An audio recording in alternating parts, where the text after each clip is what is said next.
আসন্ন সংসদ নির্বাচনেও আওয়ামী লীগ আমলের মতো কারচুপি ষড়যন্ত্র চলছে বলে অভিযোগ করেছেন জাতীয় নাগরিক পার্টির মুখ্য সংগঠক দক্ষিণাঞ্চল হাসনাত আব্দুল্লাহ।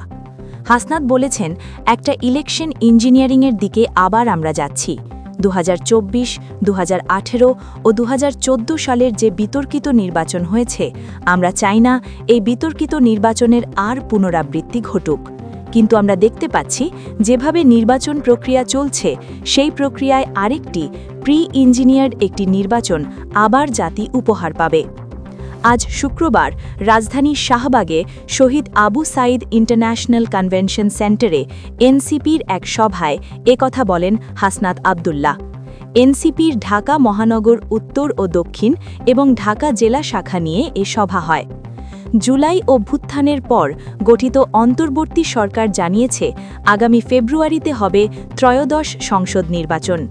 এ অভ্যুত্থানে নেতৃত্ব দেওয়া তরুণেরা রাজনৈতিক দল এনসিপি গঠন করে সেই নির্বাচনে অংশ নেওয়ার প্রস্তুতি নিচ্ছে। সম্প্রতি তারা জামাতের সঙ্গে জোটবদ্ধ হয়েছে। সেখানে অযৌক্তিকভাবে জামায়াতের হেভিওয়েট প্রার্থীদের নমিনেশন বাতিলের বিষয়টি পরিলক্ষিত হয়েছে। প্রিজাইডিং অফিসার বিএনপির বেলায় অনেক কিছু ছাড় দিয়েছে, কিন্তু জামাতের বেলায় জিরো টলারেন্স নীতি অবলম্বন করেছে। মূলত এর পরিপ্রেক্ষিতে হাসনাত আব্দুল্লাহ এই ধরনের মন্তব্য করেছেন। প্রশাসন কতটা নিরপেক্ষ থাকবে সেটি আসলে এখন আমি শঙ্কা প্রকাশ করছি। শুধু তাই নয়, প্যারিস অবস্থানরত সোশ্যাল অ্যাক্টিভিস্ট ও লেখক ড.